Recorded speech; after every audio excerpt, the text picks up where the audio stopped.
There's too many games to play. There's just too many games and too much going on. Welcome to the Dalorrian Show. I'm the guy. It's me. I'm Dalorrian.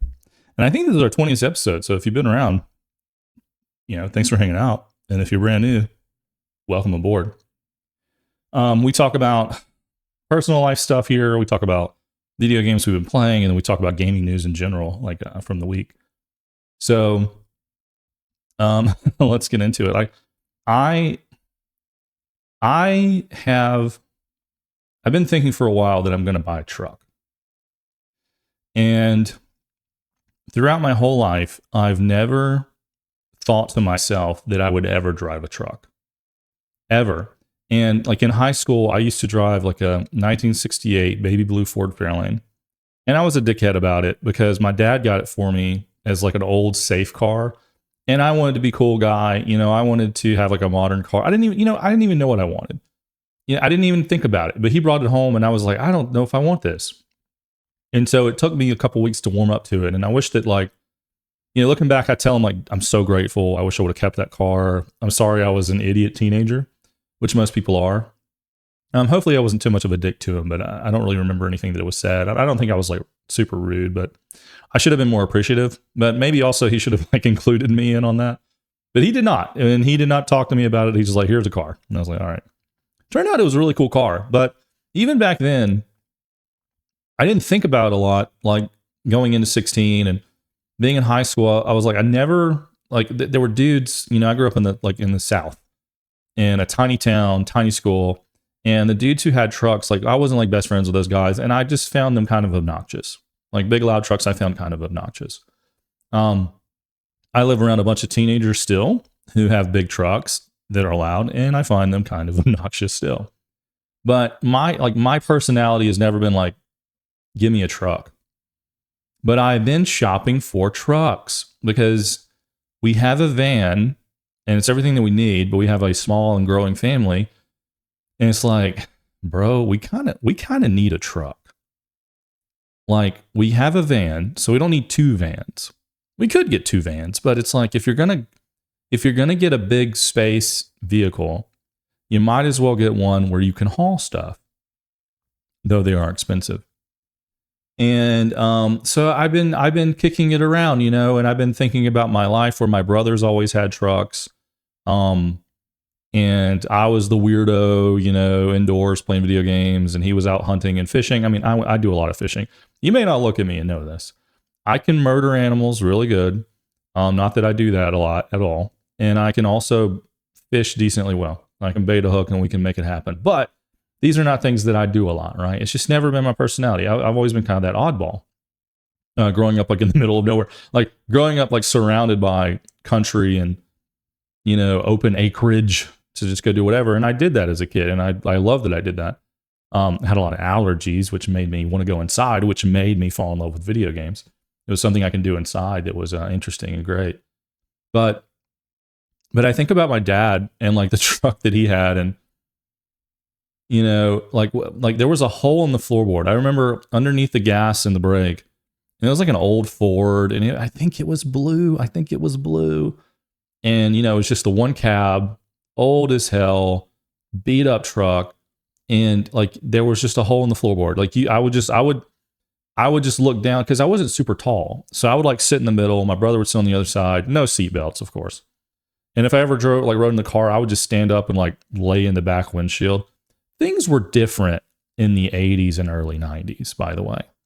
Now with my children, it's like, I just even joke about taking my child out of the car seat to like give him a bottle on a long ride in our spacious van. And my wife looks at me as if like we're all going to die, of like a bomb's going to go off if I do that. And listen, I'm not going to freaking do that. Calm down.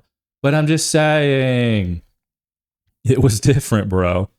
And so I just remember I would just watch the road go by.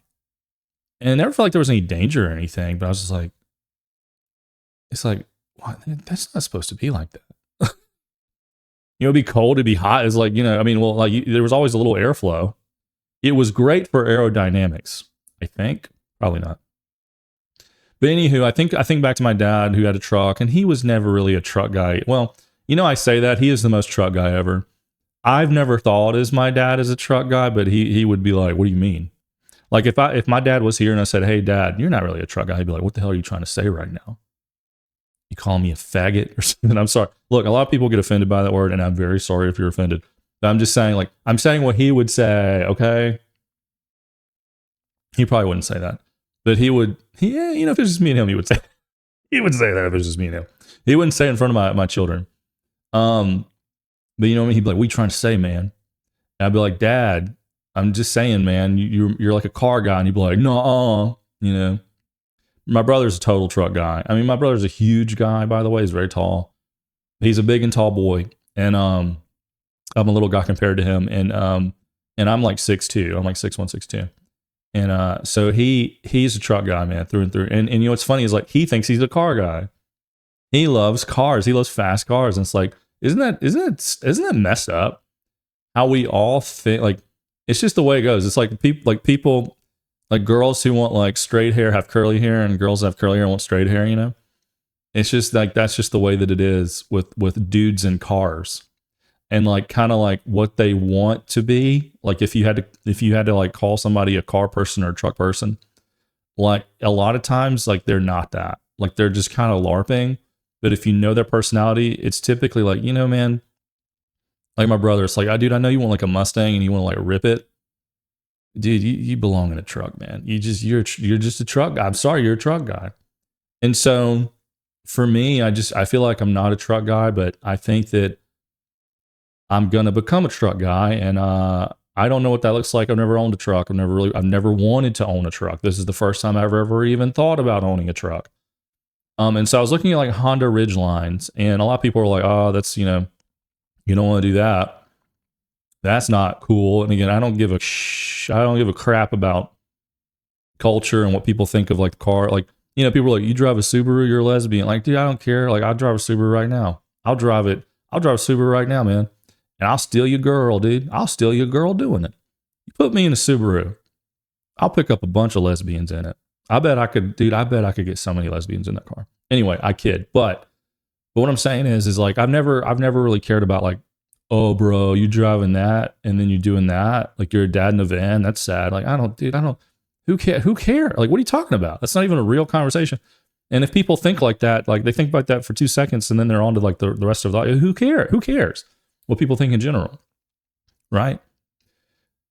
But I looked at Honda Ridgeline and I was like, this is close, but it's just, the main thing I'm going to do is I'm going to be hauling kids, little kids who are going to become big kids quickly. And so the Honda Ridgeline is classified as a mid-size, and so the back seat is not that great. I really love our Honda Odyssey. I really love like how it feels, how it works. There's like some simplicity to it. And looking at the Ridgelines, I'm like, this would do it, But the more I research, the more I look into it, it's whittled down to 3 different trucks that is just top of the line if you want a full-size truck for a family. Now listen, I'm not sawing logs and hauling stuff, okay? Now, we probably will haul stuff here and there, but the main thing is just putting kids in there and having the option to haul or having the option to tow is something that, again, I'm not going to get a van because we have that can do what we need. I'm going to get another vehicle that can do what we need. So I hate that it's expensive, but here's the top 3, right? The top 3, apparently, full-size trucks for families are as follows: a Ram 1500, a Ford F-150 like Lariat, and then a Toyota Tundra. And I have settled in on a Toyota Tundra, with a Ford F-150 being a close second. However, there is a lot of great marketing for the Ford F-150, especially here in America. Like, if you start Googling around and you start trying to figure out, like, again, you just go on my journey. What's a good car for families?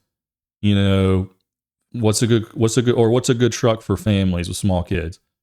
Dude, 7 out of 10 times I'm like Ford F-150.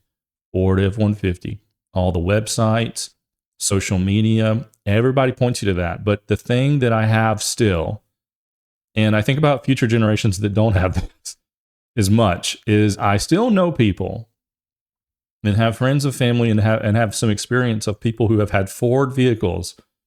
And I just know that Fords are not built to last. They may be built tough, but they are not built to last. And I am not every 5-year car person. Now, my wife, no, I'm going to whisper this. My wife, however, is like on a 5-year timer for everything. Okay. Every 5 years, it's like, we need a new house. We need a new car. And I'm like, bitch. I don't say that to her. But I'm saying, like, bitch, we losing our money. You got to be able to hold, baby. HODL. You got to hold. You got to have some diamond hands on these assets. And really, I don't think you should call a house or a car an asset. They're more liabilities. Let's just be real. Robert Kiyosaki, the Asian rich dad, poor dad guy, you can disagree or agree with a lot of things that he says or whatever. I've consumed some of his content and I'm on the fence. You know, he's kind of like, I kind of like view him like Dave Ramsey. It's like, yeah, like in principle, I can see what you're saying, but also from the 99%, it's you're retarded. Like, well, not 99, but like 90% of the people, they can do what you're saying, but you know, you're just not 100% on everything. Now I say that as not a very rich person, so maybe I'm the idiot here. Okay. I'm going to be a little humble. Maybe I'm the idiot. But with Robert Kiyosaki, he says you shouldn't look at your house and your cars as assets. You should look at those liabilities. You should go like, if you have rental properties, intellectual properties, businesses, if you own things that make you money, he's like, those should be considered assets, not things that drain your money, like a house. And you can be like, well, I can sell my house and make money. Yeah, but I kind of tend to agree with him. I like to think of my house as more of like a liability. I don't really like, I'm not living in this place and thinking like, I got to get money off of this. It's a business. Like, that's just, I don't think that makes sense. And with cars, you know, cars keep their value more than they used to, but they're more expensive. And then they're, you know, used and new, or just weird. Like it's just razor thin and it's just not the way it used to be. Right. Things tend to be better in the past in my lifetime. But anyway, with the Tundra, or with the Ford 150, it's just a lot of like, there's a lot of propaganda. It's like it's heavy handed. But I know from personal experience that a lot of people have had bad times with Fords. And I'm sure I could find people that are like, dude, I had Toyota and it's the worst, you know. But I find that that's way less. I find that most people are like, nah, dude, your Toyota is going to take you like 300,000 miles or whatever. And here's the thing. I want to have my car for a long time. I currently drive, which I don't drive it a lot. I currently have a Malibu, which is Chevy, right? I have a Malibu, and I've had that since 2015, and I think it's like a 2014 or 2013 or something. And if I had no kids, and like the family was just me, wife, and dog, I would just keep it forever, truly. Taking care of it. I don't drive it a whole lot. Drive forever. But now with the growing family, it's like, you know, these are the things you have to do. Or the things you really need. You don't have to. The things that will make your life more convenient over time. And make things a little bit easier and give you better options, right? So the Ford F-150, you know, you talk to people like, dude, it's the best truck I ever had. And to be fair, the Ford F-150, like they say, like the tech around it, like there are some things about it that are kind of like good quality of life things, with like the tailgate can open a couple different ways. There's things you can do like in the there's like storage in the cabs. There's like different things in the cab that's good. I think there's like an outlet or something in the back of the truck. I don't know, man. Like it's nice. It's nice things to have when you think like, oh, I got these kids, I got this stuff, right? It's nice to have, but the Toyota Tundra is like not quite to that level. But the Toyota Tundra, I think, gives me the better option, like the better possibility of keeping it, and it's a high quality ride, of keeping it for 20 years. Because if you have a truck, like what do you like? I guess I could at some point be like, I need to downsize, but I feel like that's not really the way it goes a lot of times. I feel like you kind of upgrade until you get the ultimate thing that you need, which is a truck. Like if you are in a vehicle and you need, like, the ultimate thing that you need is a truck. Like ultimately, like if you start with a car, you're like, okay, I can haul myself and whatever, some back seat, trunk. And then it's like, okay, what if I need to do more? It's like, well, you get like an SUV or like a van. Okay, did more. Like, what if I need more? Well, it's like, okay, well, you could top out it like a truck. What if I need more? Well, it's like, well, then you get like a helicopter or something. I don't know. You know what I'm saying? Like you could get a military thing or something, but practicality, it's like truck is kind of top end. And so I don't really see myself downgrading. I don't really see myself, my father, like I feel like he has a new truck every time I see him or something. Like he has like a problem. I don't know. That dude gets like, he switches his vehicles around and he doesn't lease that I know of. That's a boomer thing though. That's look over to your left or right, to your boomers, and they love their vehicles. They love switching around vehicles and stuff. And yeah, but so for me, man, it's like, I think I would keep it for a long time. I think it would top out on like what I need. And,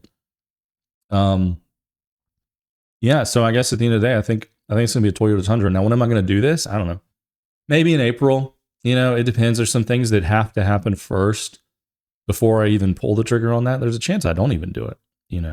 There's a chance I don't even do it, but it's looking like that I potentially will, with some of our life changes that are happening. I think it makes sense to do it. But we'll see.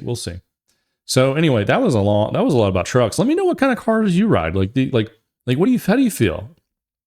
Are you a truck person? What's your truck? DeLoreanTV@gmail.com. You can always email in there, or you can comment on Spotify and YouTube. Let me know what truck not to get. Save me from, whatever. And I'll say this before we move on. I looked at Cybertrucks. And again, I'm not that person. Like a lot of people are like, oh, if I see a Cybertruck dude, I immediately think he's a dick and he's stupid. I'm going to key his car. Oh man, can you imagine being a Cybertruck guy? And I'm like, bro, I mean, actually, yeah, I think I could be a Cybertruck guy. I think it'd be sweet. I think it'd be sweet to have a Cybertruck. But,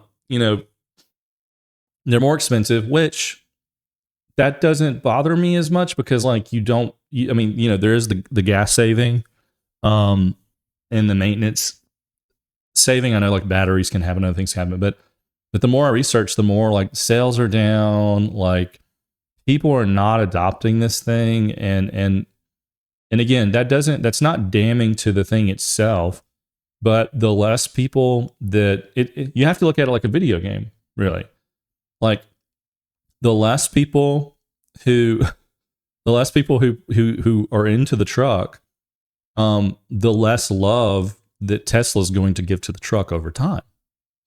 And it's like if Highguard spun up, and we're not going to really talk about this much, but Highguard shut down, last week or whatever, or was it this week? Highguard shut down. We're not going to really talk about it, but Highguard shut down, right? And so if Highguard comes out, and I'm like, I love this game, I'm going to try to be a competitive Highguard pro. Well, before you do that, maybe we take a temperature of how other people are feeling about it. And it's like, okay, nah, dude, I love this game. It's going to be my favorite game. I'm going to play forever. Other people, and that's how I feel about the Cybertruck. It's like, I don't, like, even though I can kind of justify the extra cost, I'm kind of afraid to pull the trigger because of like some of the recalls. There's recalls on the Tundra as well, but it's like very minimal, like a software update, like lights need to be replaced or something. So far on some of the newer Tundras, it's not that bad based on my research. But, with Cybertruck, it's like, there's some things can really go bad, and you can't start it. You can lose control. And, it's harder to get serviced, because there's like a waiting list. There's specific places you have to take it to, or they come to you or something. And I'm sure it will be fine, but it's a lot of money for it to be fine. You're going to spend that kind of money and that kind of commitment. You don't want it to be just fine. You don't want it to feel risky, even though every vehicle's a risk. So I would have to have Elon Musk himself, come over to the podcast and sell me on a Cybertruck. And even then, I've heard some of his pitches, and I'm just like, I want the Cybertruck to be a thing. I want Cybertruck to be a thing like Teslas are, but like, I don't know if it's going to be, bro. But I'm not going to buy a Tesla because I need a truck. So anyway, all right. This is a podcast about trucks. I don't know if you know that. Let's talk about games. So Resident Evil Requiem, I think they hit 6 million sales this week. Again, it's going bonkers. We're going to talk about in the news with the NVIDIA stuff. It's like the poster child for some of that. It's the game right now, and it's going to be a short-lived window, I think, with Crimson Desert coming out. Now, Crimson Desert could very well flop, and then Requiem is going to have a longer tail. But if Crimson Desert does anything well, if it's what people are saying, then Requiem is going to be kind of forgotten about pretty quickly. Until Game Awards and all that kind of stuff, and if there's like updates and stuff, they'll try to keep it relevant. But it's been a massive success, and it should be, because I think it's a great game. It's my favorite game this year. So far, it'll probably be on the short list of Game of the Year, just if I know how games are and I know how I feel about them. Now I'm pretty early in, but I desperately want to play more of this game. I'm a dad. I work full time in tech. I am a content creator, and I work on other things here and there. And so, I run out of time, but I really want to finish this game. We're going out of town this Sunday for a couple weeks, and this game I own on Steam, and I don't have a Steam Deck, so I will not be playing it while I'm gone. I'll be playing Crimson Desert while we're gone, most likely, and I'll be streaming that. You can check out all of my games that I stream like that, like longer form or full playthroughs or with friends and things like that. That's all on my Backstage channel, youtube.com/@Dalorrian Backstage. That's where all of my long form streams and playthroughs are going to live, and they live there now. So, but with Requiem, I want to desperately play it more, but I don't think I really want to finish it. I just don't think I'm going to get to finish it. And I don't want to rush it, because it's a beautiful experience. I like for where I am, I'm playing as Grace, and I am going through the map, and it's like you have gates through the map that need a key, essentially, and you have to go find the thing that gets you to the next thing, and it's done in such a way that is just paced really well. It's indoors. It's a little puzzly, but not too puzzly. There's action in there. There's suspense in there the whole time.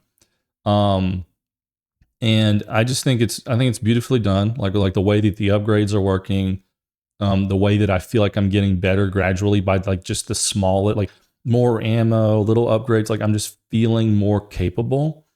And I think it's just an incredible progression for Grace's character. Now, Leon, you just if I got ammo, I can do whatever I need to do. And I think it's great that he's in the game to give you those breaks between kind of the horror and the survival.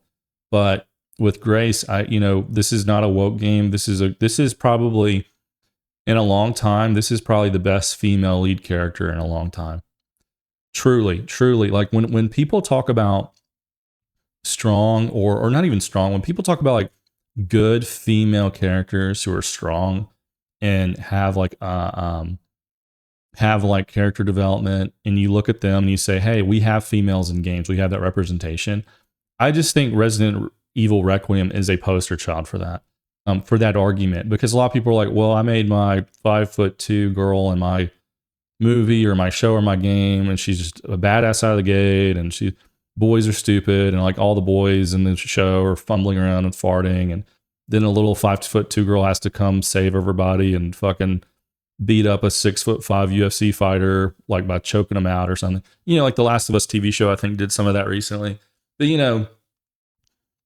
it doesn't have to be like that. The character can still be very feminine and very weak in different ways, and then progress. And Grace is doing that, and I'm eating it up, man.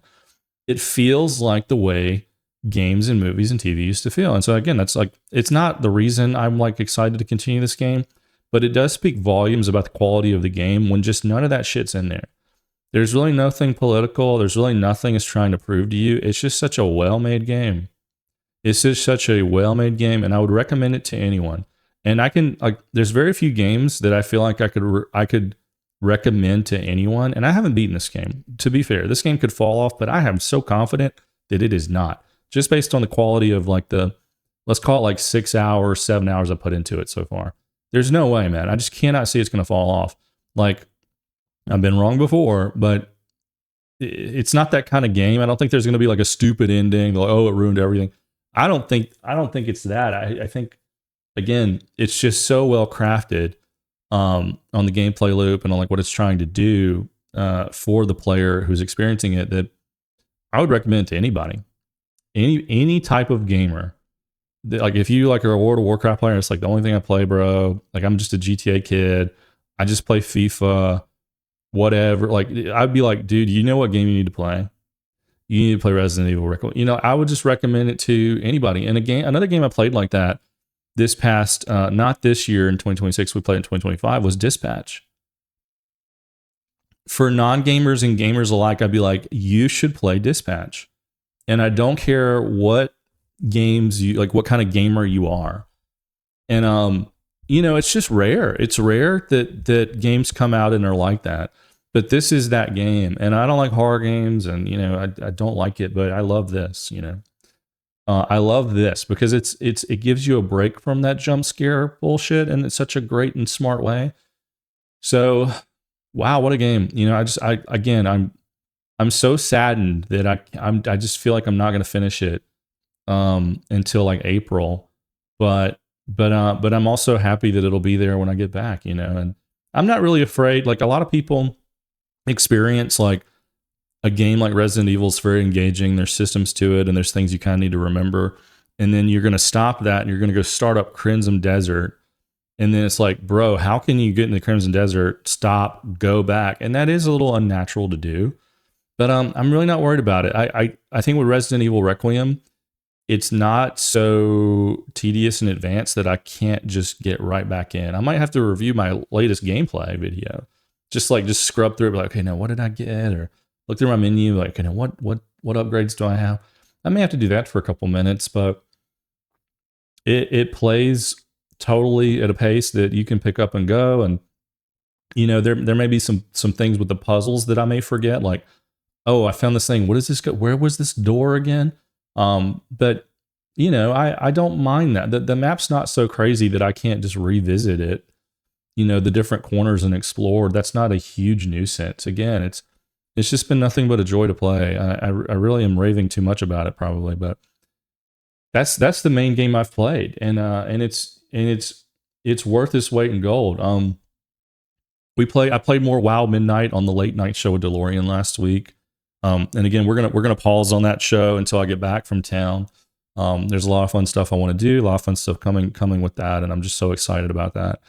But the game that we played was WoW Midnight, and you know, man, I'm just not gonna spend a lot of time talking about WoW tonight. I mean, I love WoW. I want to continue to play WoW, but like I said at the very beginning of this, there's too many games to play, and WoW is not wowing me.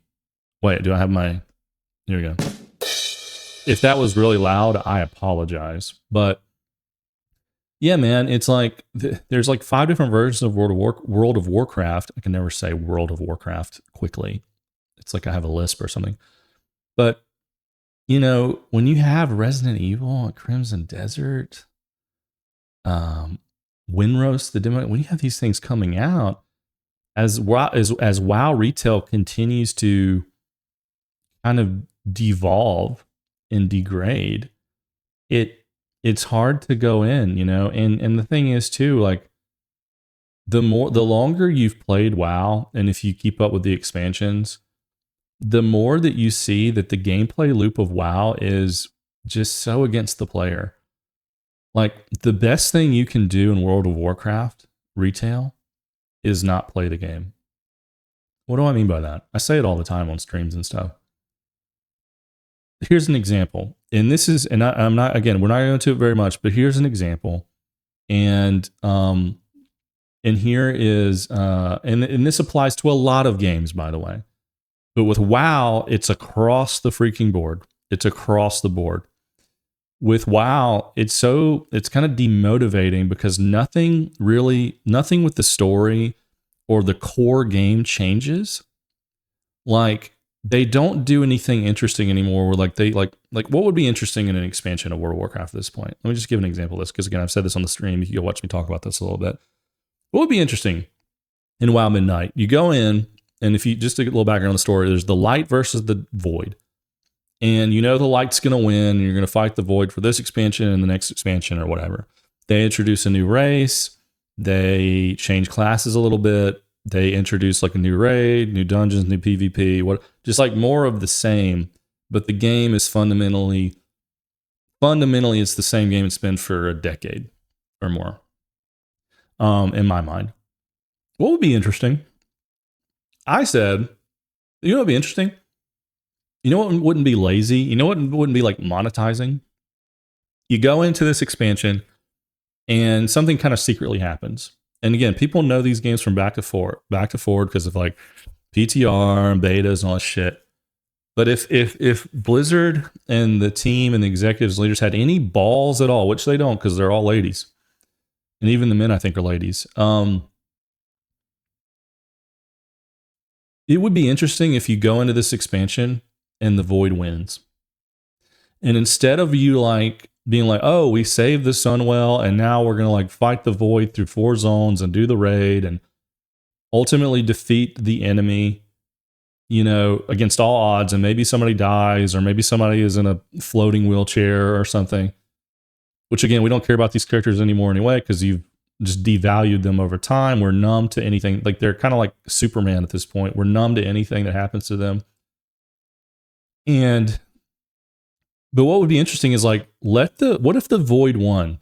And the game is like, oh no, we lost. It cuts to a different thing, cuts to a menu, and it's like, here's a new faction. You have Horde and Alliance that's basically merged together. And it's like, here's a new faction now. It's the Void. Surprise.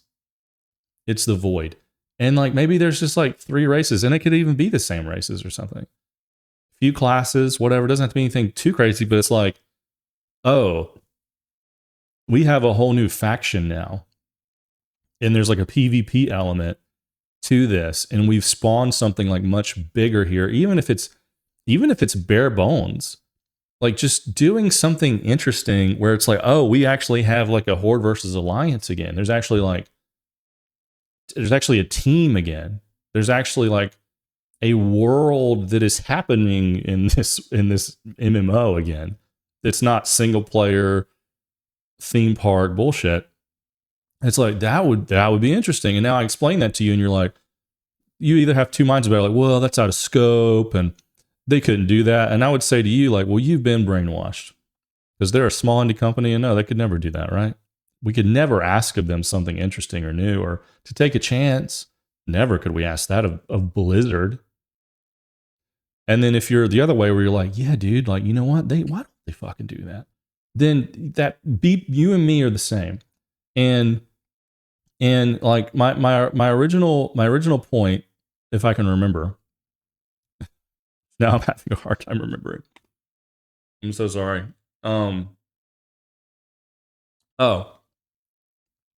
If you don't play the game, it's better for you. That was the main point. Then I went on that tangent. Player housing, let's use that as an example. They had the beta, you could go build a house, right? So I went and built a house and did that. And the quests weren't really ready. And I was like, in the expansion, you'll get to do more and whatever. A lot of the furniture is kind of expensive, all that kind of stuff. So I built a house with what I had, and I could have like went around grinding for pieces and spending a lot of gold on pieces. And it worked decently well, but it was still kind of buggy and limited. It would have been better had I not logged on and built a house. It would have been better to go build a house now. But then I could say, well, actually, it would not have been better, because what I think they're going to do is they're going to buff the housing stuff. And what do I mean by that? So right now you can buy you can buy with gold or whatever, and you can get things for quests and stuff too, and things like that. But you get like 1 piece. So you don't unlock like a blueprint to an item where, unless something's changed, you don't unlock so if you get like an end table, you can't just put that end table, 10 end tables. You have to purchase 10 end tables. I predict that like soon they'll be like, you know what? If you own the end table, you can just put as many end tables as you want. I swear to God, that is going to be an update video. And they're going to get the girl, the redheaded lady, Holly Flax. No, that's no. Holly Schmeckel. I can't remember her last name. Or Ian's going to come out and they'll be like, we heard you. We hear you. We hear you. And buying furniture one at a time is a pain. Now you can buy the blueprint and you can just place as many of these as you want. And that's just the way that it goes, man. And the thing is it doesn't feel like you may say like, well, bro, just play the game is going to iterate and get better and more quality of life. And it's like, yeah, dude, I get that. Like, I do get that, but they gate you on purpose, man.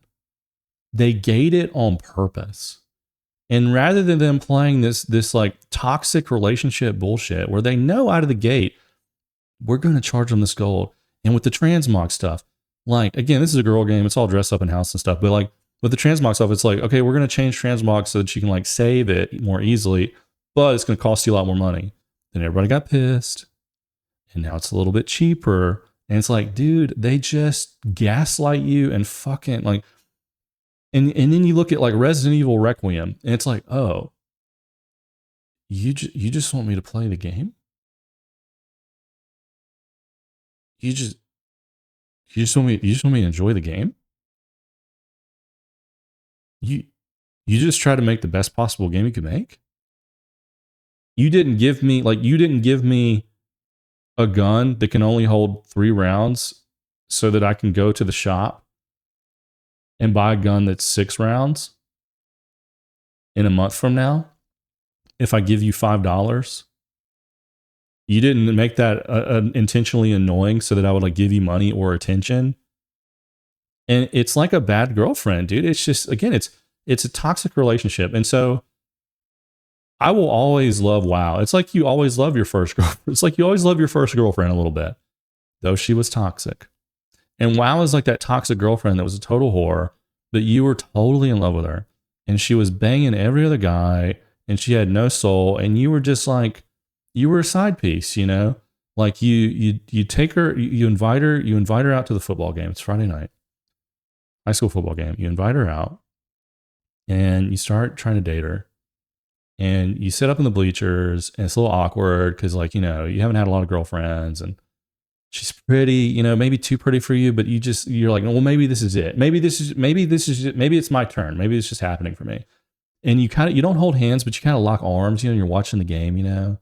And then like as the game goes on, you know, you get to like halftime, and then she like walks away to do something else, and you go talk to your buddies for a second. And then like you kind of can't find her, you know? And then you go back to the bleachers. You're like, well, I guess she'll come back. And then she's hanging out with like your best friend, and they're flirting, and she's like, hey, I think I'm gonna go home with him tonight, or I think I'm gonna go to his lock-in. Like his church is having a lock-in. I think I'm gonna go to that. So I'll see you later. And then you never talk to her again. That's World of Warcraft. Now that's a real story that happened to me. when I was like 13. And dude, let me tell you, I crashed out hard. And I remember I went camping with some buddies that night, and I was like, so dude, I didn't know how to process it. So I was a complete douchebag, and like they probably should have beat me up. I was camping out with some dudes, and I was like, they were picking on me. To be fair, they're picking on me, and they probably should have picked on me a little. But where they like after they picked on me and they were like, saw that it bothered me, they probably should have been like, hey, all right, man, you know what that is, dude? You know what, bro? That is pretty fucked up, dude. You know what, man? Like, we're just shitting with you, but that is fucked up, bro. That part never happened. And so, you know, I'm like 13 years old. I just continue to crash out. And it's just a horrible night. I don't remember much after that. It was a horrible night. I was mad at them because I didn't know what to be mad at. And I was just mad. And you know, like, I wasn't even, you know what's crazy? I wasn't even bothered that like because it wasn't like ending my life. I wasn't really that bothered that like that happened, because I was like, well, she's fine, whatever, you know, like I'd rather play video games or something. But it was, what bothered me was like how much shit they were giving me. Like they made it a bigger deal, and I just did not know how to process that. So anyway, to all those guys, Matthew, Scott, Colby, probably shouldn't say their real names, and maybe somebody else was Bird Turd there? I think Bird Turd would have been there. Now, that wasn't his real name. His real name was Justin, but we called him Bird Turd. Now, you know, I didn't hang out with, I hung out with a lot of assholes. I thought these were good friends. Turns out they were not good friends. I think Colby turned out to be a pretty good dude. But some of them, I think, continued to stay not cool. But you know, but yeah, man. So that's World of Warcraft. So like, I think about World of Warcraft, and I'm like, you know, man, I could spend. You know, I'm always gonna love you. I'm always gonna like think of you fondly, but you just continue to gaslight me and shit on me, and then that's the thing. Like, even your friends kind of dick on you a little. So like, when I stream World of Warcraft, remember when I said I wasn't going to talk about this? Oh my god! Remember when I said I'm not going to talk about WoW tonight? Dude, it's a problem. It's a problem. But even if I stream like WoW Midnight, everybody's like, hey, why aren't you playing TBC Classic? What the fuck are you doing? And it's like, even then, dude, it's like, you know, even it's not, it's like, even your friends are like, what are you doing, bro? Like, you know, like even your friends know something is deeply wrong, or something is deeply wrong if you're playing WoW retail. And you should be playing TBC, which does love you better. It's a better companion. TBC is a better companion. Resident Evil Requiem is wife material, you know. So yeah, man, that's what's up. I went on a tangent there, but let me go into this. My wife she showed me Breath of the Wild on the Switch 2. So I talked about, you know, several weeks ago, she got a Switch 2, and I really wanted to play the new Pokemon game. I might try to get her to do that on our trip, and then I end up playing it the whole time. Pokemon Pokapia, it's just Pal World, basically, it seems like. I mean, just maybe more isometric. Well, you know, I don't think you ever get guns, but I think this is their version. This is their answer to that in a very like small way. But she was showing me the updated version of Breath of the Wild. And if you know anything about me, like I just don't love Breath of the Wild. I don't like Tears of the Kingdom, and I love Ocarina of Time, and I've always loved Zelda, dude. I mean, I remember playing Zelda is one of the first games I ever played, and like I will always love Zelda. Like Zelda, again, like that girl, not the girlfriend. Zelda's more like a parent or like a best friend. It's like, I'm always gonna love you. Like, I'm never like, Mom, even though you're in prison for selling Ozempic to your friends, you know, under the table, like I'm gonna pay your bill, and I'm always gonna love you. Like, that's how I feel about Zelda, you know. Our relationship's not the same, but you know, but I'm always gonna love you, Mom, for selling, you know, even though you sold Ozempic to your friends illegally. But with Breath of the Wild, like I totally get the appeal of the game, and I remember playing it on our original Switch, and I was like, dude, this thing runs like ass, man. Like, it's like low frame. I don't really love the look of it. Like, even when I'm on the map and I'm trying to like look for something, it drags, and I just didn't like the art direction was fine. And like, that's the art direction of most gacha games now. They're sharper and better. They run better, but you know, it was like, I appreciate it, but it's not what I want. And then there's a lot of systems in it, like with cooking and the inventory management. I was like, if I don't love this general game, it's hard for me to keep up with the systems. You know, if I don't love the look of it or the art style and art direction, it's going to be hard for me to keep up, like to be motivated to do these systems. And so with with Breath of the Wild, I gave it 2 tries and I just bounced off hard both times. But she showed me it on Switch 2. And man, dude, it runs so much better. And you know, like, I don't know if in my lifetime we'll ever see Nintendo put games on PC or allow us to do stuff like that. You can emulate old games, right? But I don't know if we'll ever see a world where like Nintendo unlocks that. I just don't think we will. And that's okay. I mean, like, look, I've been playing Nintendo since I was like 35 years. I don't expect them to change. They're still doing very well, so they know what they're doing. I don't agree with all of it as a consumer, but who am I to judge them, bro? They're like top, like Nintendo's top. It's still peak. I feel like they own the market of children. I mean, now Roblox is in there, but Jesus, that's like the angel and devil on your shoulder. And Nintendo's like the angel in comparison. But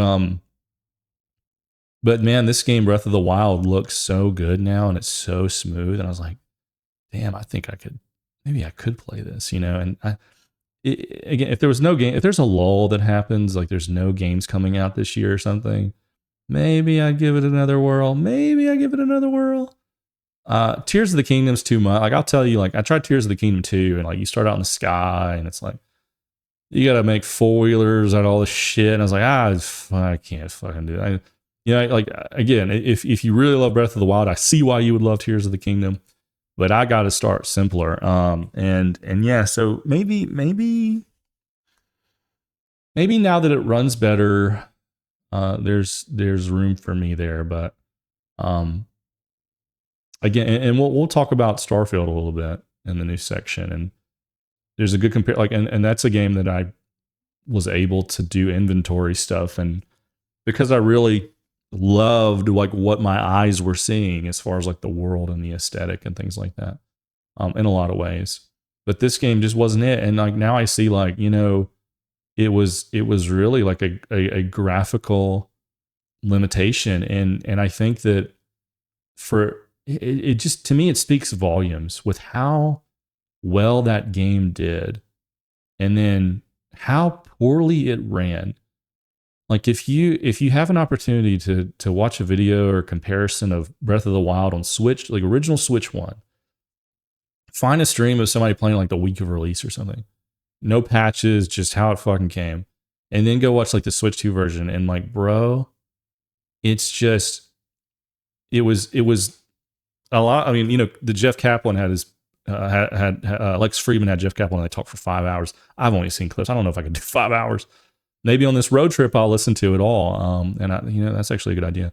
But he's like, it's the best game ever made. And like with Jeff Kaplan, I absolutely respect that.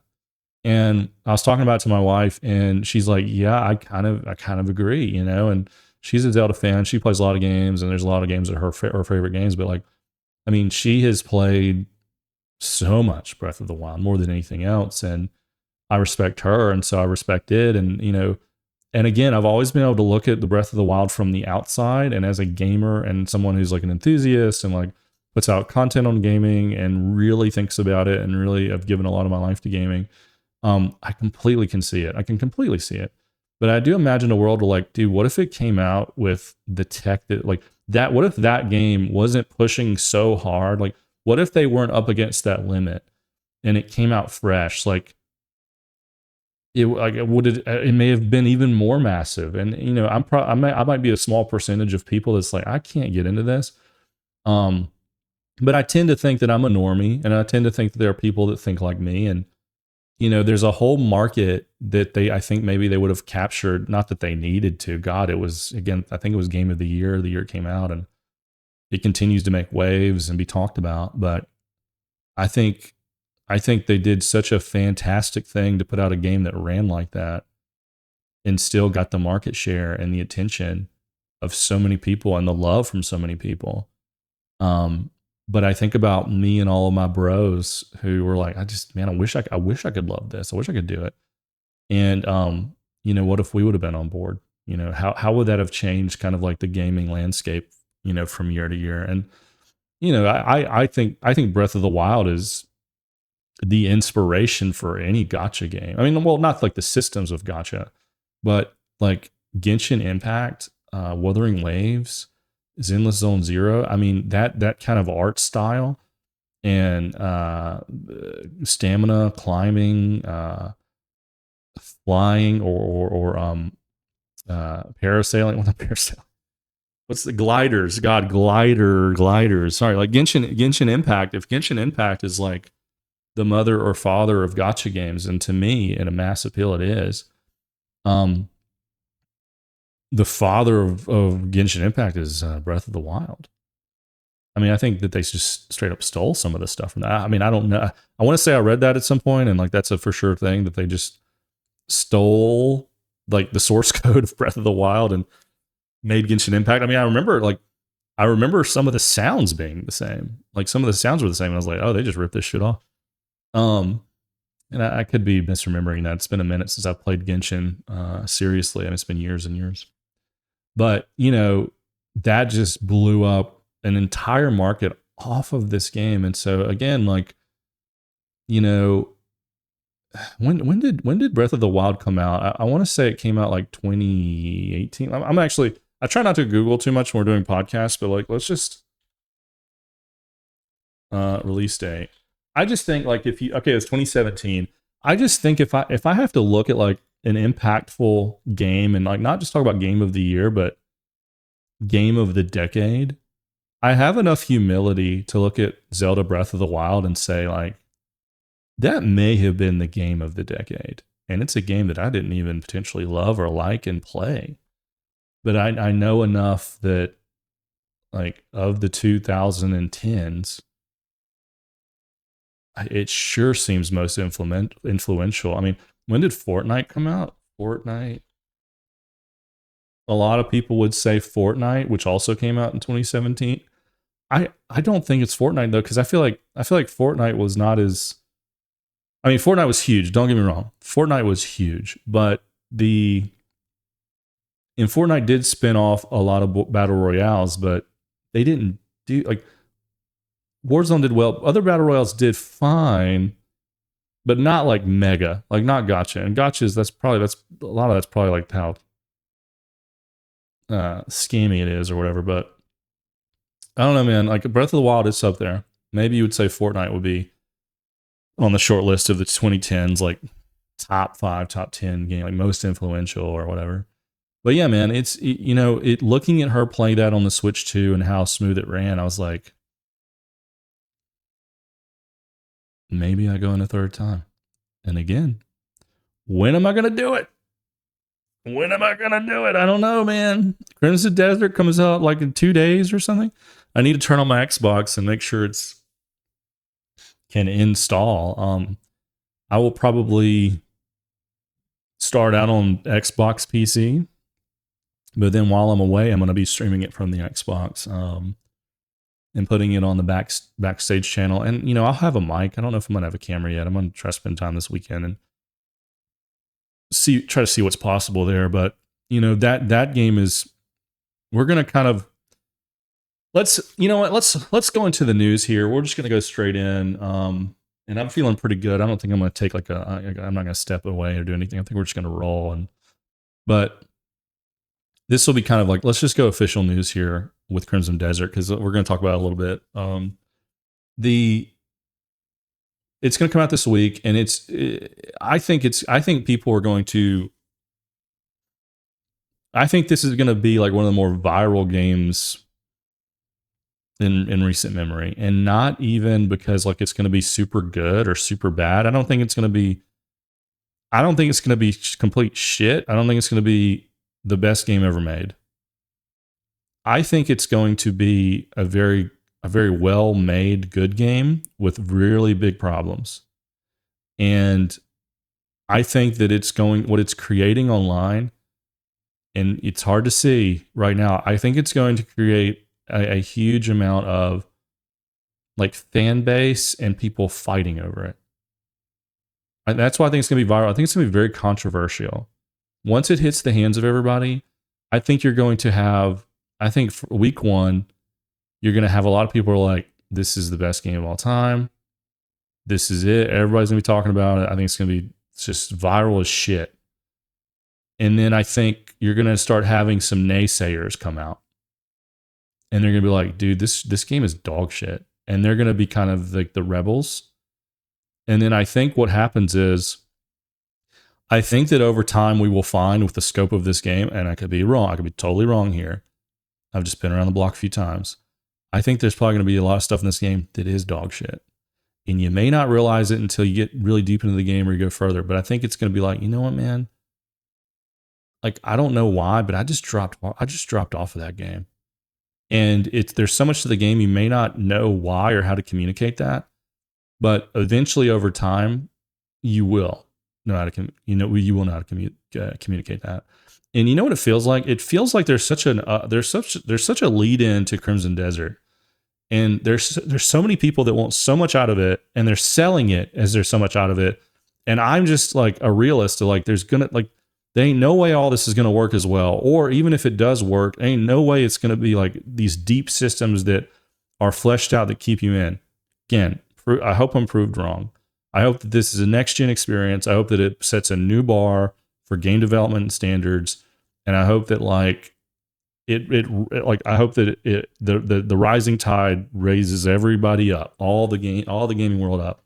But what I think is going to happen is I think it reminds me of The Last Jedi from Star Wars, where there was no movie that you could be hyped about more. Now, you might say, well, Crimson Dere's not that, dude. That's more like GTA 6. And GTA 6 may end up being like this. But I'm just saying, like, for the world of games that we have and like what I see online and like just how it feels to me is it feels like a smaller version, but definitely viral in the gaming community of like going into The Last Jedi. And it's not a sequel and there's not expectations like The Force Awakens, but stick with me here. I feel like that you're going to have people come off of this game in the first weekend of the first week, and they're going to be like, this is like the best thing ever. And they're going to think that it is. And I think as they sit with it for a while, they're probably going to be like, you know what? They're going to start hearing people say like, that actually was not good. Or actually that was kind of like a cluster. And like, it was like, I liked what was happening, but at the same time, like, I just don't think I could ever play that game again. And I don't know if I want another one of these. I feel like that's what's going to happen. And I think people are going to be very passionate about it on either side. And I think online, there's going to just be a lot of fighting. Now you could say, well, Dalorrian, dude, that's on every game. But like this one, dude, this one's different. And the reason being is because the level of like, there's a level of pre-crashing out with this game. People are already so suspect of this game. And it's because they're so hyped about it. And I totally get that. I've been hyped about games too, but people are going to crash the fuck out on this game, man. Like check on your friends. Like your friends that are playing Crimson Dead, like you might want to call them next week after it's been out for a week. Be like, hey man, how are we doing? Like how are the kids? How's your girlfriend? How's your mom doing? How's you been going to the gym? Let's go get a beer. You want to go get a beer? You want to just shoot the shit? You want to go outside and you want to just go out in the world? You want to go look at a tree? You want to go like touch a tree, man? Yeah, it ain't got to be sexual, bro. No, I mean, like if you're jonesing, it can, what I can look away, but like, let's just go touch a tree, dude. Why don't we put our feet in water? Just like wherever, let's any water. Let's put our feet in it. And like, let's just take a deep breath outside with some air. Take a deep breath, and then just check on them, right? You might want to do that. Because like the lead up to this, like people have been crashing out because they're like, Pearl Abyss, dude, they're not showing any gameplay on PS5, dude. Or Xbox S, dude, they're not showing any gameplay on the Xbox S or the PS5 base. They're not doing it. And people know that the marketing of this has been so good to be true. It's like they're gritting their teeth to just see it unravel. And to be fair, our whole world is like that. We don't talk about politics here, but it really reminds me of the whole Netanyahu thing, like him being dead and like all these AI videos that he's posting or his account is posting. It's like, is he more dead or like maybe he ain't less dead this is not proof by any means because this is all AI bullshit. But the Huckabee one, I haven't watched that, but like maybe that's anyway, that's a real quotes, a real world example of like why people in our society are so damn like suspicious. And with games in general, how many times have we been sold a bill of goods and it is just marketing that is so good or so bad or whatever? Like Starfield. I feel like the marketing of Starfield was, I feel like, and again, we'll sidebar. We're going to sidebar for 2 seconds. I just want to say this because I may not say it later. The Starfield marketing was almost a master class in marketing. Starfield itself was not a master class at all. But the marketing of it was about as good as it gets in the gaming community. For them knowing their product, knowing who the customer was, and then being able to sell a thing loosely based off the product itself. I enjoyed the marketing and the trailers and the deep dives of Starfield more than I enjoyed Starfield. And I don't say that because like I just want to slop up lies, like I just want to fucking slop up lies. I say that to say like it was a masterclass at marketing. It made you feel so good and so hyped and so it was so inviting. And so like this is a thing, man. This is a thing. It made it feel like it was a thing before it was a thing. It was just take notes. If you're in a tech company, I don't know if it would work for anything, but like if you want to market something, like take notes of what Starfield did. Maybe I should do that with this podcast and become the biggest podcast in the world. Anyway, but with Crimson Desert, you know, I digress. Again, we'll talk about Starfield. With Crimson Desert, though, I just feel like we're going to reach critical mass with this. And I think like I think everybody knows in their heart, there's no way this game is going to be as good as they say. And I think that there's people on the internet that are just like, just like want it to fail because they're like, dude, I told you, or, you know, then there's other people on there like, no, I need, like, there's other people like, I need this to be the best game I've ever played. I need this to be the best game I've ever played. And I think that the people who are like, see, I told you, or they're going to get plenty of nuggets of see, I told you. There are going to be plenty of articles and posts and tweets and videos about like, this are 10 damning things that are horrible about Crimson Desert. Like, there's going to be plenty of things that make this not perfect. But then there's going to be plenty of things that make it really, really, really good. And what I don't know is like, when this is all said and done,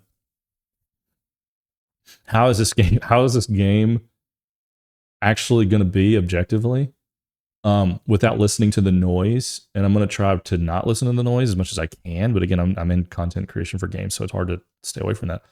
But like, if you don't listen to the noise and you objectively do it, I think you'll have like a grounded, real sense of like what this game is going to be. And I think it's going to be good, but I think there's going to be a lot of problems with it.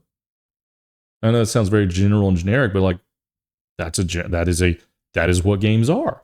The marketing of this game is like selling. It's 100%. It's 100%. It's 100% again. It's 100%.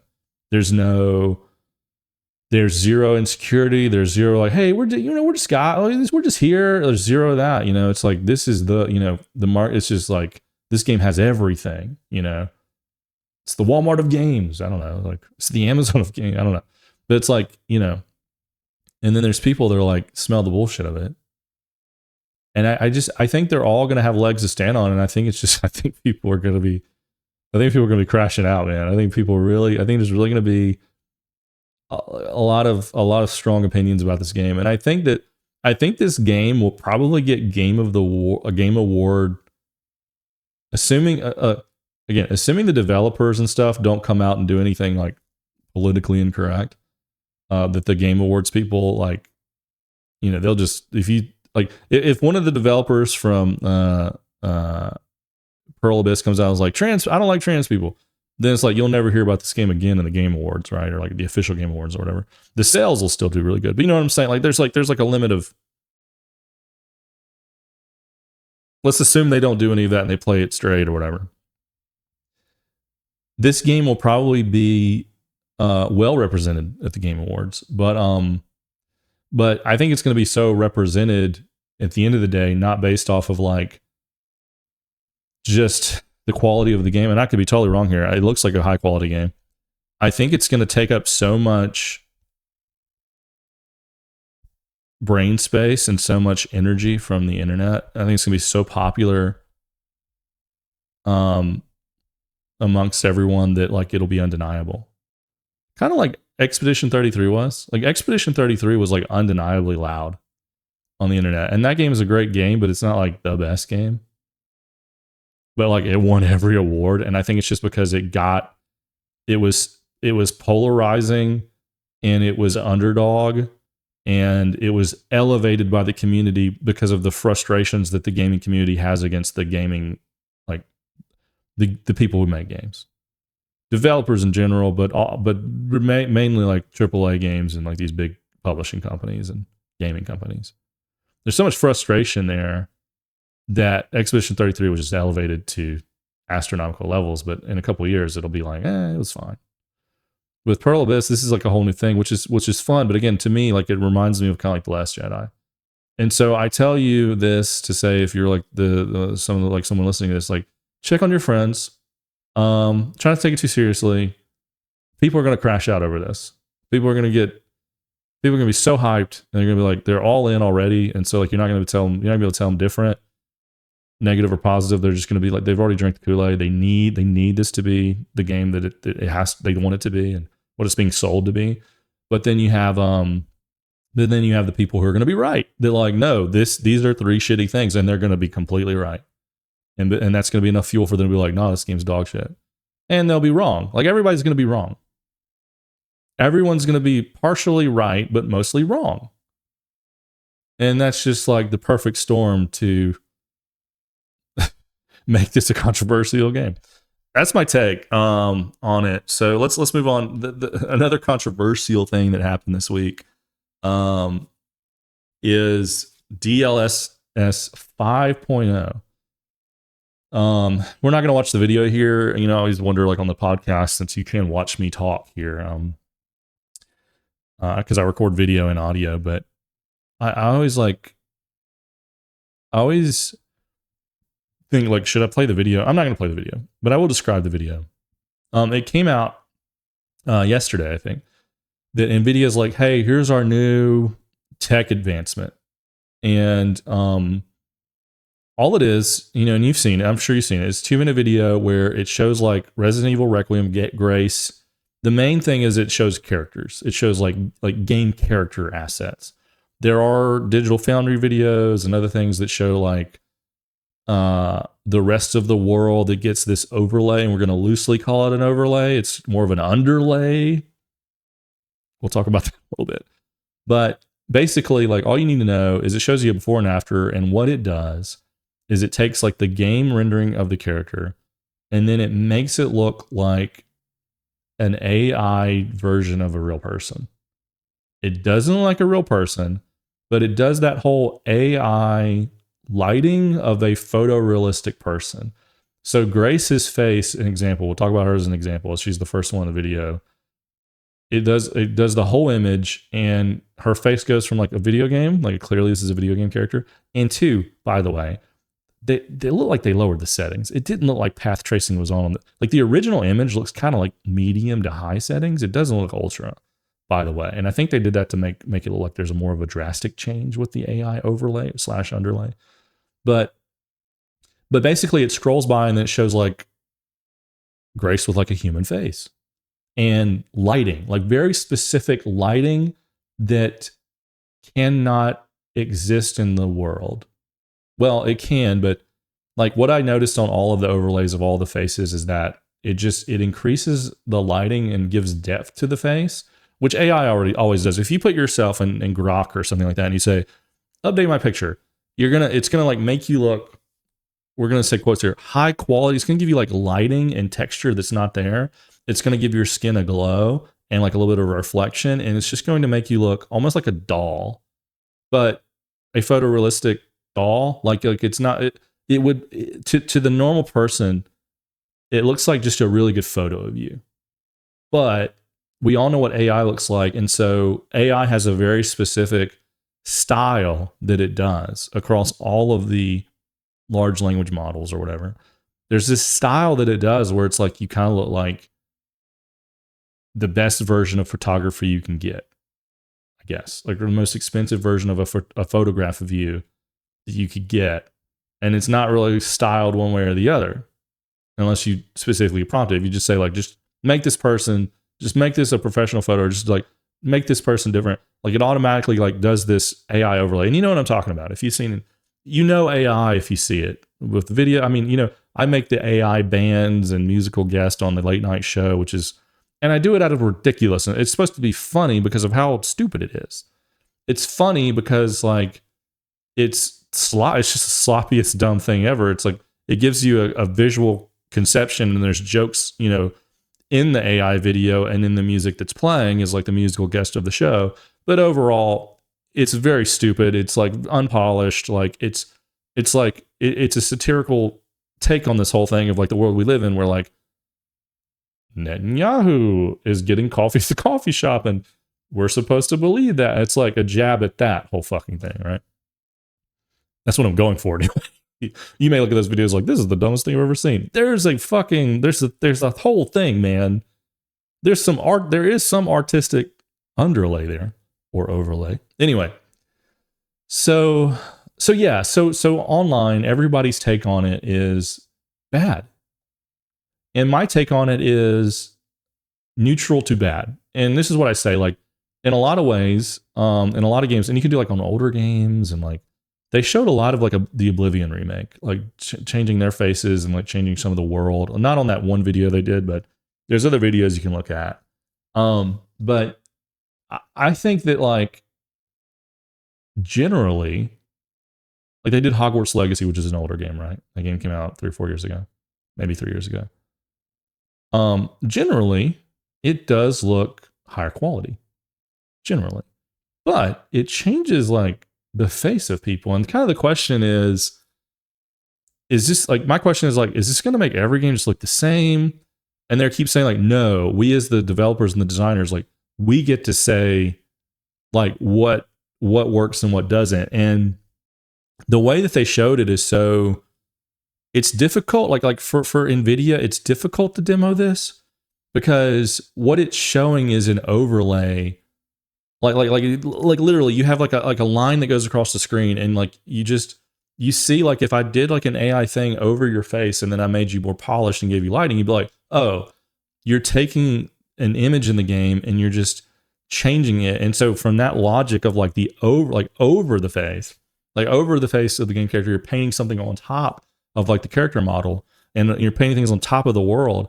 You look at that and you say, well, how are the developers going to like control that? Because like is Grace Ashcroft going to look like a different lady in this frame or that frame? And when AI spins this up every time, like, is it going to change every time? Is it going to glitch out? And especially in the FIFA part, there's just all sorts of shit that's glitching out, by the way. And there's like an Asian game that I saw, like it wasn't on the main video, where I don't know if it's like a Yakuza game. I don't even know what the game is. There's like a GTA game, right? Like you get in a car, you steal it, you drive away, there's cars, whatever. And it did the overlay, like again, like it goes across the screen, and an AI, it AIs it. Is that the way it's saying? It makes it AI looking. It makes it look more photorealistic. It makes it look more photorealistic. That's the best way to think about it. But then you look off in the distance, and it's like, oh wait, that car over there has 6 wheels. It's supposed to have 4 wheels. And you look over to the left, and like in the background, it's like, wait, that car had wheels for a second, and then the next frame it didn't. What the fuck? You know what I mean? And so you look at that, and you're like, well, you're just, this is going to be slop. Like this, like the games truly are going to be, they're going to work about as good as AI works, which is like in a 3-second spurt, in a 4 or 5 second spurt at most, this AI thing can kind of keep it together. But then it's going to go off the rails. So if you try to implement that on a long form video game, how's that going to work? So people are like, this is going to look like shit. And again, it doesn't look that good. I mean, it looks quote better, but it doesn't look, it looks sometimes out of context. It kind of changes the way the character looks. It's like an artistic change to what was rendered by the artist. And, you know, it looks, everything looked kind of samey and fake almost, even though again, it's hard to explain. It looks better. Here's the tweet. I'm gonna read this off my phone because I saw this earlier. Jensen Huang, he's the NVIDIA guy, the Asian guy that wears the leather jacket, who's like the richest guy in the world. Well, he's not the richest, but you know, NVIDIA is crazy. And he's a CEO, and everybody's crashing out over this, you know, this new DLSS 5 that I guess you're just gonna be able to toggle on, and as soon as we get to do it, we're gonna freaking do it. I do worry though, another question I have that's more neutral is like, how many frames, like if I do this, how many frames am I going to lose? Like if I'm going 60 frames per second on like Hogwarts Legacy, let's just say it in general, and I have my settings and I turn this shit on, am I going to lose 30 frames to do this weird AI paint? Or like, well, like what's going to happen? You know, let's read what he said, and stick with me because this is confusing, and then I'm going to explain to you what he's actually saying. Okay. Because I feel like he just did not do a good job of explaining this in the layman form. This is what he says. First of all, so this is like, all right, let's see if I can. Okay, he said, I'll make sure I get this right. Okay, okay, I got it. I found it here. Okay, he's responded to the comments of people calling DLSS 5 AI slop, which I think is generally a fair statement. I tend to agree with people on that.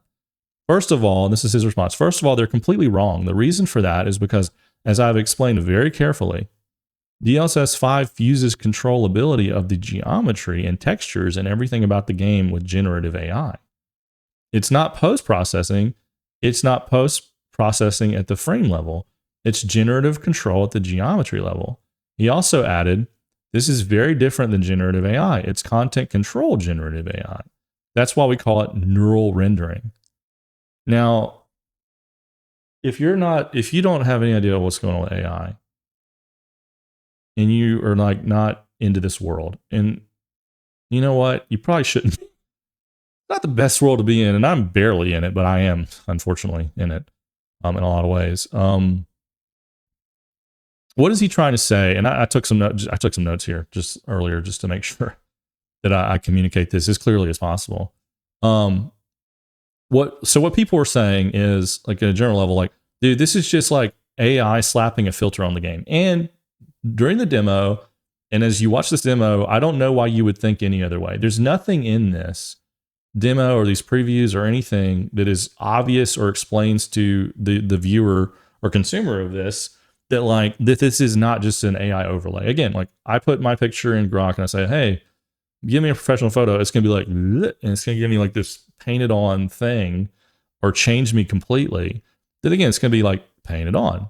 Like, it's like an Instagram filter, but it like may like change my eyes and lighting and stuff like that. It's fake. You know, it's like a weird thing. And what he's saying, what Jensen is saying, is like, no, the AI is not touching the finished image. So if you think of like Grace Ashcroft, she's in the game, character models in the game, you turn DLSS off, it's not going to take her outward image that's like her textures of her face. It doesn't change that, essentially, like the outer layer. He's saying it's baked into the geometry and textures of the game itself. So the AI understands what it's looking at first, and then, like, if it's a wall, it's a face, it's a tree, and then it renders based off of that knowledge. It doesn't just like look at an image and say, I think that's a stop sign in the background, so I'm going to do that. I think this is like a nose or a face, so let me like generatively make that.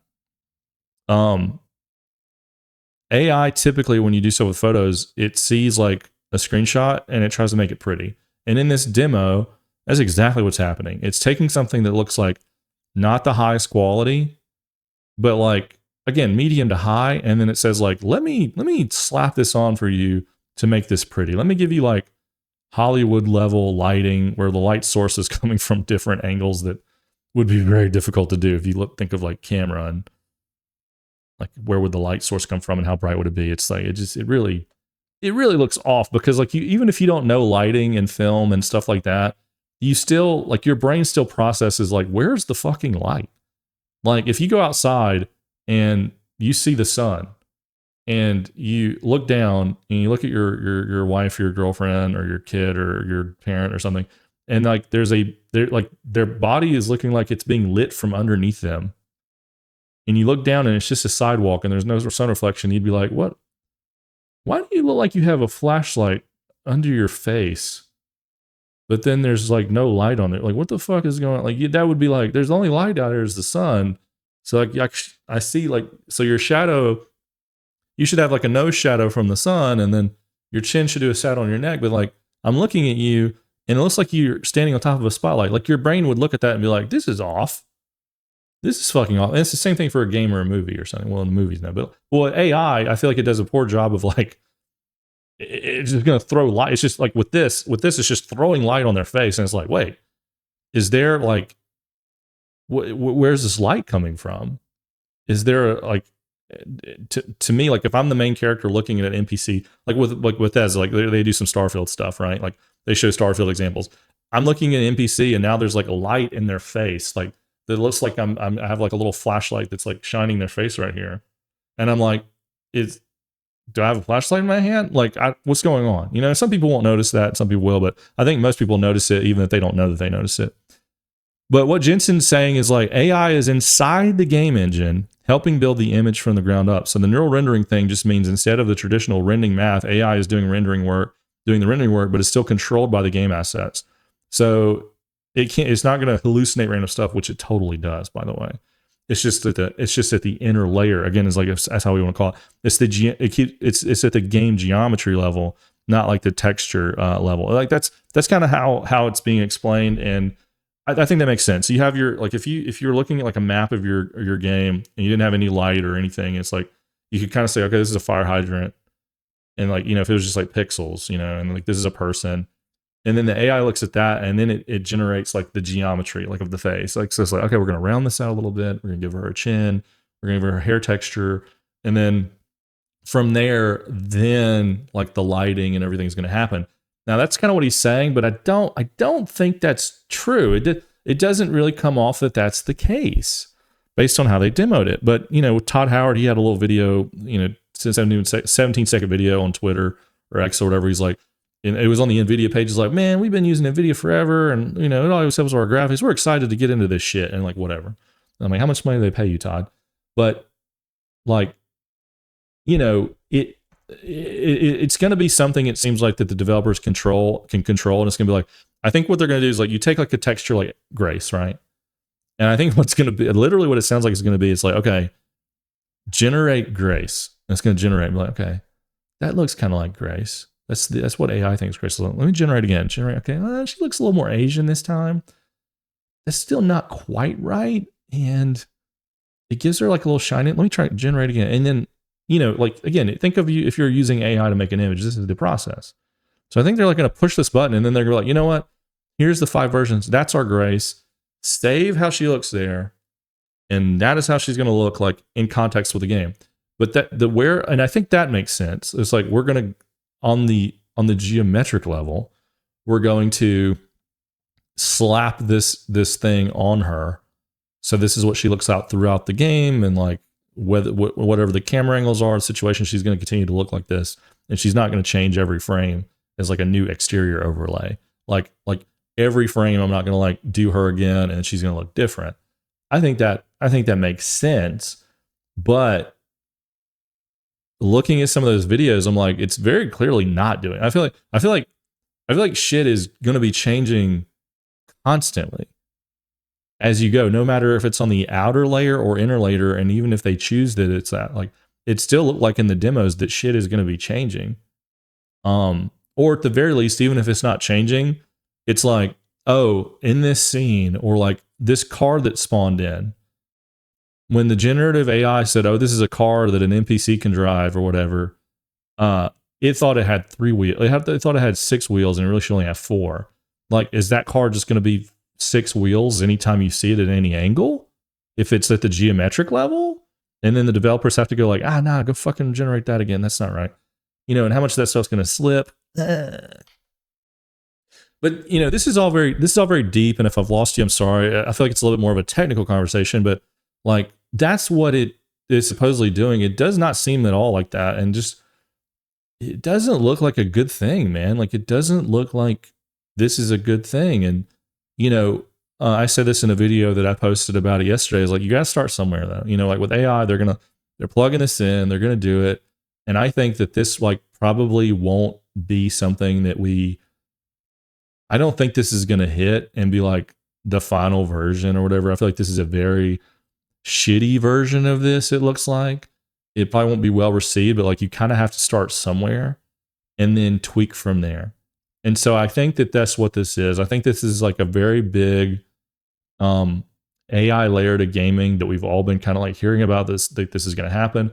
Like, when you think about AI and video games, everybody goes to the developer and it's the question of, you, the developer, what are you doing with AI? Are you doing AI voices? Are you just generating your code? Are you generating assets? And there's like a level of like morality, we're going to say. There's morality kind of arguments where it's like, you should pay voice actors, it's higher quality. You should fucking do this, whatever. I mean, and here's an example. Arc Raiders, they've had AI voices since the beginning. Now that they've made their money, they're like, we're going to bring in real voice actors and re-record it, right? Sure, whatever. morally, you're on the high ground, bro. I fucking guess. I don't want anybody to lose their jobs, but I'm just saying, like, that's the argument. And that's why people like check against AI. But this is something that is now outside of the developers themselves. And it's literally a layer of AI that's going to sit on games as a selling point. Well, I imagine it'll be available on the Steam machine. That is a console that's supposed to be coming this year. That, you know, more and more people I think are going to buy versus PS5 and Xbox. Maybe we'll see. You never know with Steam. They might drop it in 3 months and be like, that was a wash. You never know. But, you know, it's something that is going to become more available on more platforms. And this is just that first iteration that's a little awkward. And is it going to be more like, okay, this is Zune, and the iPod, the AI thing that's going to happen later is going to happen in a different way, and it won't be quite the same. It'll be a little bit sleeker, sexier, and more marketed to the masses, either morally marketed, or is it going to be not even marketed at all, and it's just there, and like nobody cares because nobody even knows that it's really there, or it's like not common knowledge. I think at this point, the best way to sell AI to gamers, because again, there's moral high ground there, is to be like, and there's so much fear from AI and in general from everybody. I think it's like, you should probably just put it in, like, don't even say anything. Don't even market it. Just throw it in and like, and let people be like, this is AI bullshit. And like, and be like, yeah, not really. And like, and just ignore it. Now, is that morally wrong or right? I don't know. But if I'm NVIDIA, I'm like, we're doing DLSS 5. And like, okay, cool. What's that gonna like? And then like, just put it out there. Like, just be like, turn this on. And like, oh. And people are like, oh, it's like AI's your shit. And then the normals will be like, it does look better. Because here's the deal. In some cases, it does look better. But in some cases, it's going to make people's like eyeballs blink weird. And it's going to be like their teeth are going to like fucking float away or something. It's going to be horrific. Which, if you're used to playing Bethesda games like Oblivion Remake and things that are so janky anyway, is that really a problem? Because your head can just float off your shoulders at any time anyway. So, you know, why not add some slop to it? I don't know. This has been a long podcast. We're going to keep going. One more thing I want to talk about here, and I have a YouTube video that I posted on this. Starfield, the game that I love, and the game that I hate, and the game that I want to be better than it is, and the game that incrementally gets better, but at the core, the core game design is I think it's unfixable with how they did the Unity system and the character leveling. I think there will always be in that game, when you play that game, there's always going to be something in your mind. It's like, what is the right thing for me to do? Or like, what's like the, like, should I do this or should I not? And like, that just is not a pleasant experience. And I'm not saying I want to be like, I don't want Starfield to be not, I want it to be open world. And if you understand what I'm saying with the Unity system of like, it's really the question of, the game kind of wants me to go in and restart and have like a new game plus with nothing. But like, should I do that? Or should I just keep playing the game in my world? Because I'm going to lose everything. And like, in this update, they've made it to where like you can take stuff with you through the Unity now. Which I'm like, and then they're like, yeah, but then you can have this house on an asteroid and, you know, these new guns and this new ship stuff, new companions, new DLC, new faction, new outpost stuff, like a new outpost boxes, like database that makes it easier. All this stuff is very good. But again, it's like, but bro, and then they make it to where like you can level up your skills easier instead of going to the temples over and over again. They've added more points of interest, which they've needed desperately, because I've done like the same point of interest on these planets like 20 times, like each. It feels like, right? There's just like, it's just so bad. But now they're like, hey man, let's make it easier to go through the Unity and do all that and like carry like some of your inventory with you.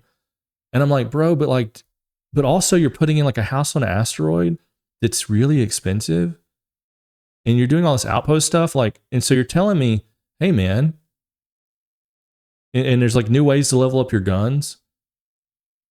And there's more, and it's like the whole like ship stuff that they're doing where like you can cruise now and everything like that. Again, go watch the video if you want to know all the stuff they're adding, and it's everywhere. But like, I just, with that game, I'm like, do you want me to jump through the fucking thing or not? Do you want me to like new game plus or not? Because like, I'm never going to get to the top of my skills, but I've already played all the content and all the main storylines. And there's a chance something interesting could happen if I start over fresh. And so if I played this game again, even just approaching this game again is frustrating, because it's not like Skyrim or Fallout where it's like, okay, let's say I want to go play Fallout 4 or I want to go play Skyrim again. What would I do right now? Very plainly, I would start a new game. There's not an old save that I would go play. It's been years since then. I would just go probably play a new game and just start up and like whatever. With Starfield is not as open-ended and exciting, and it's not as random, to where on the one, one point is that I've played Starfield before. So if I start over, it's a mile wide and an inch deep. And so like nothing drastically different is going to happen. Whereas I can play Skyrim and just walk in a different direction, and I'm going to have a wildly different experience than I did the last time I played. Same with Fallout. I can just kind of go in this direction. Now you could say, well, you could do that with Starfield, but it's like, you kind of can't. You kind of can't. It's not built that way. It's like you have to go to the planets, and there's nothing on the planets, and there's just a lot of samey nothing. There's just like a lot of not super interesting things, and you're at a disadvantage, or you feel as if you're wasting. I mean, every game you could be like you're wasting your time. This game really feels like you're doing a disservice to yourself. You're wasting your time if you kind of don't go down the path it wants you to go down. And that's the thing. It doesn't know what path it wants you to take, and you're like, what path they're taking? It's like, fuck, I don't know. And it's like, it's just frustrating. So it's like whenever you like want to go out to eat with your girlfriend or your wife, and she's like, what do you want to eat? And she's like, I don't care. And you're like, what do you want? You're like, I don't care. And they're like, well, what about Burger King? You're like, well, I don't want Burger King. You're like, well, I thought you said you didn't care what it was. Well, I don't care what it is, but like, I know I don't want Burger King. I don't know what I want, but I know I don't want Burger King. It's like, all right, what about like KFC? Let's get a bucket of chicken. It's like, no, I don't fucking bucket of chicken. Okay, well, you said anything. And it's like, okay. And that is how it feels to be playing Starfield, and like, and like kind of having that relationship with the game of like, can I go here? Can I go there? And it's like, well, you can, but you can, but it's not, you're probably not gonna like it. But you can do that.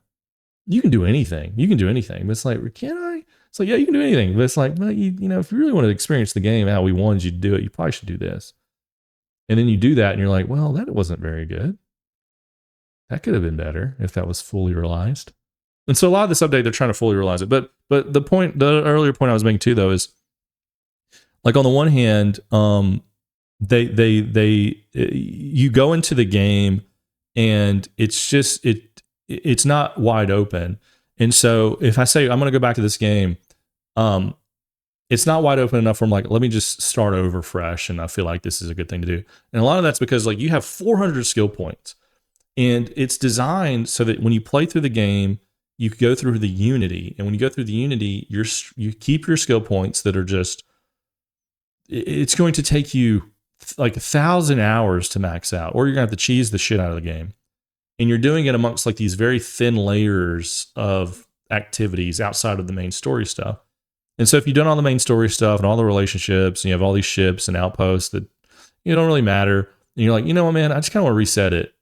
You can do that, and the game kind of encourages you to do that because you take your skills and your level with you. So it's like, well, if I start over, I'm a little bit stronger. And I can kind of replay this, and like maybe like as I play, maybe some things will be a little different, but then they're not really ever that different. And that's the thing that sucks about it. And that's what doesn't feel very Bethesda, because like if I had a new game plus in Skyrim, I know it would feel different every time. If I had a new game plus in Fallout 4, I feel like it would be very different every time. If I truly just went in a direction, if I truly just went in a direction, I could play the game that way. And Starfield just does not let you do that. And so it feels really weird and feels really it feels like a janky open world that's really constrained. And they know that, and they're trying to remedy that, but the core system is never going to make you feel that weird. So I go into thinking about, well, maybe I do Starfield again. And I'm like, well, do I start a whole new character? Then I'm going to start at ground zero. And then do I never jump through the Unity and keep all of my apartments? Because like in one playthrough, I was like, oh, I finally got this apartment because I did this main line, a big side quest. I got an apartment. And I was like, well, okay, I can decorate this apartment and do something here. And that's cool. I can kind of like LARP around and, you know, put a bed here, buy some furniture. And I was like, well, I'm going to jump through the Unity in like, 10 hours. So I'm not even going to have this apartment anymore. So the game kind of wants me to jump through Unity because that's like the story does progress slightly and something new can happen with the like a micro difference can potentially happen with the story of the Unity. And it's a very heavily story driven game, more so than to me like Skyrim and Fallout 4. Not like in Fallout 3. Like not that like not that this story is better. I'm just saying like the game is a little bit thinner, so the story is more of a driving factor, and I feel like they spend a little bit more time on it. Though the lore of the universe is a little thin, like there's really an emphasis on the story and the mystery of your character. And it's instead of like when you play Skyrim and you find out you're the Dragonborn, and that's kind of like a first 10-15% of the game, and again, the game can be very infinite. Like that storyline kind of resolves and you go along with it.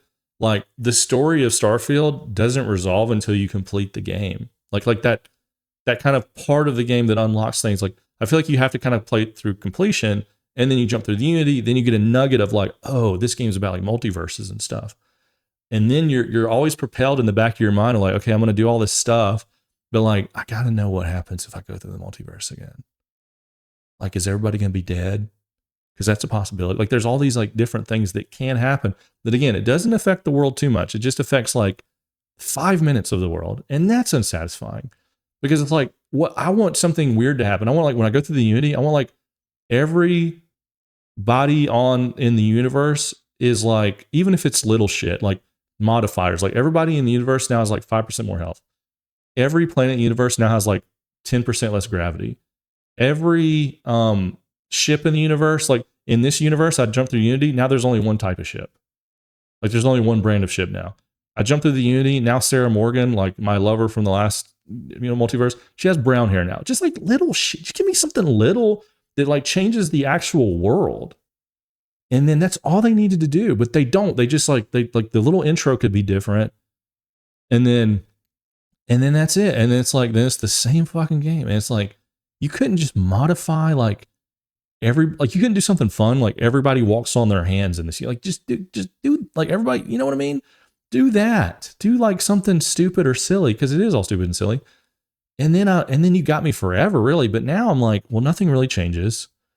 You want me to build all these houses and all these outpost changes and do like have all these ships and stuff, but then you want me to reset it and like keep my character with all these skills. And then so the next time I reset and play, I actually have saved up outpost skills and combat skills. I can play a little bit easier. I have a little bit more to do.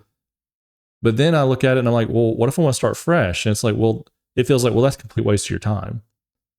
Because like the skills take so long.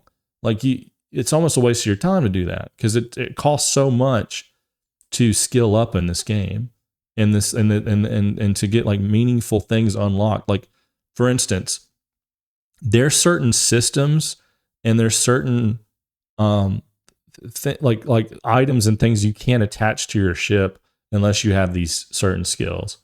And once you've completed all of the content in Starfield, like if you completed all of the main quest and like side quest, or whatever, main storyline, you don't jump through the Unity, you do main storyline. You do all the main story quests and all that stuff. You still don't have enough skills really to like max out what you can do at Outpost and max out what you can do with ships and be able to use like certain guns and stuff. You don't have enough, even if you play the whole damn game. So it's like you kind of have to reset the board in a way. And so it's just frustrating. And it's like, again, I just turn Skyrim on, like I'm just gonna roll a new character, I'll be an orc this time, whatever. I'll do something generally different. And this is like, I can be a guy or a girl. There's no other races, which is fine, whatever. If you don't want to do other alien races and stuff, then you have to solve it in another way. You have to solve like that complexity in another way. I'm going to marry this person, that person, whatever. Like it's very general, not meaningful things you can do. Where Skyrim, I could be like, dude, I never played as a high elf.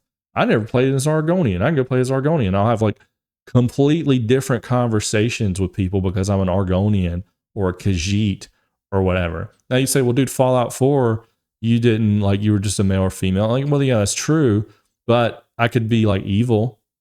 I could be evil in that game, and I could do like nefarious shit. And I could like take on rads and kind of become like a zombie and get skills based on that. You can't be evil in Starfield. I don't think you can be evil. Like there's like, I don't think there's a system around like, I'm going to go into this neighborhood and just kill everybody. I don't think you can go into the city and just kill everybody. Like, I think it like stops you from killing them, or like you either have to escape the cops and nothing happens. Like that's not even a system. I think you can like, I think you can kill people. Like, okay, let me say it like this. There is consequence with your companions, which is rigid and not great. So like if you're with Sarah Morgan and you go and you murder, like let's say, like here example, you find a ship, right? Like there's a little ship that comes up sometimes when you land, like you take your ship to a planet, and there's a little grandma that comes by. She's like, I'm a grandma. I'm here, and I'll sell you some cookies or something like that. Right? I can't remember what the fuck. Let's say you get on that ship. You got Sarah Morgan with you. You kill the grandma. Okay. Well, first of all, the game might not even let you kill the grandma. First of all, let's go that. It may let you, but it probably won't even let you. Let's say you kill the grandma. Well, Sarah Morgan's gonna be super pissed, and there's really nothing you can do to fix that. And so you can play with other people, and like they might be okay with it or whatever, but like you can't really sway your companions. And again, they're not really designed that well based on nuance. Like if you stole something or did something, if you were defending yourself, like maybe you got on there and the grandma bugs out and she like, you accidentally steal something and she attacks you and you shoot her. Sarah Morgan's like, I'm never fucking talking to you again. You know what I'm saying? It's like, whatever. All right, let's say you kill the grandma. Hey, you kill the grandma. And it's like, well, I'm gonna steal her ship. Well, then it's like, well, you can't drive the ship because you don't have the skill to drive her ship. And then even if you do steal the ship, you can like take it somewhere and try to sell it, and then you can't sell it because it's stolen. And there's no like fence like in Skyrim or whatever to like sell like stolen goods or anything. It's like it fucking is so constricted in comparison. Whereas Fallout, I think in Fallout you can just go kill everybody. And it's like, well, this is the wasteland, by the way, so whatever. And then in Skyrim, you can kill somebody in Skyrim, and it actually encourages you to do that because of the Dark Brotherhood. But you can kill somebody, and then like you can take everything out of their house. And there's really no limitation. You'd be like, or like Oblivion, there's no limitation. It's like, well, I can't unlock this because I don't have the skill, or I can't. And that's fair because it's like, okay, yeah, I'm not a master thief, but I can still take all the stuff from their house and then, go hawk it somewhere or break it down and craft something. Like, it's like there's a freedom to it. And like, even if you go into, like, when you're in Skyrim, if you go into the same house 10 times, like, it can feel different depending on the situation. Like if you pissed off a guard can come in the house and like it's chaos. You can go in, you steal something, they get mad, and it's like they don't get super mad. You steal something, they get really mad. You start a fight, you kill them. Everybody comes and gets you. That character's dead for the rest of the game. You're in prison, you lose all your stuff, or you kill them and you get away with it sneakily, and no one knows you ever killed them, and that NPC is just gone forever, which changes the game dynamically. Or you kill them sneakily, and then eventually somebody finds out somehow, or you have to run. Like you get found out, but you run away and you escape, and you don't go to prison. And you have to wait a while before you can go back to that town and like lose your bounty or pay your bounty off. You see what I'm saying? Like you see like everything that can happen like in this one. Like again, it's slight differences, but then go play Starfield and like none of that's there, bro. None of that's there. None of that's there, dude. And so, it takes a long conversation. It takes a deep dive kind of talk like we're having, to even get to the point of like a comparison where you understand why I love this game, because I love Bethesda. I love the game. I love the way it looks, man. I love the aesthetic of this game. I love the way the space looks. I love how the guns look. I love how the armor looks. I love all of how it looks. I love the style of it. But then it's just the core design is not there. And so even though they're putting in like these quality of life things, they're putting in this DLC, the core of the game was just, the design is just too constrictive to where it doesn't feel like a good classic Bethesda game. a real it doesn't feel like a sandbox. It's just not a sandbox. And I guess it turns out that I really want it to be a sandbox. And so it's hard for me to be like, dude, I'm gonna get pumped about Starfield. I'm gonna go play again. Where I'm just like met with like, fuck, like just like a little nag in my head, where it's like, I might as well just go play No Man's Sky, you know? I guess I'll just go play No Man's Sky, which I don't love the way that looks as much. So I don't know, man. Like, maybe I'll break down and play Starfield again. You know, ultimately, it makes me really worried about Elder Scrolls 6. The only confidence I have about Elder Scrolls 6, which is very little, is that they are taking so long with it that it makes me think they're actually trying to achieve a good old-fashioned Bethesda design at the base, and they're just trying to make sure it doesn't go completely off the rails. God, I hope that's what's happening, because that is not what happened with Starfield. Anyway, again, going out of town this week. Going to be back in early April. Going to try to do some Crimson Desert. Join me there. I'm not going to do, I probably won't do a podcast during that time. I'm not going to do the late night show during that time. But if you want to check in, I'm going to try to go like on TikTok live here and there. And then, you know, I'll always be on X tweeting things or posting things. May make some TikToks and shorts and stuff like that, depending on what's going on, to get my thoughts on things. I'll be talking to the Discord. You can always come hang out and see what's going on. But Crimson Desert is my plan. It feels like it's a huge game. I hope that I really enjoy it. Otherwise, maybe I spin up Starfield.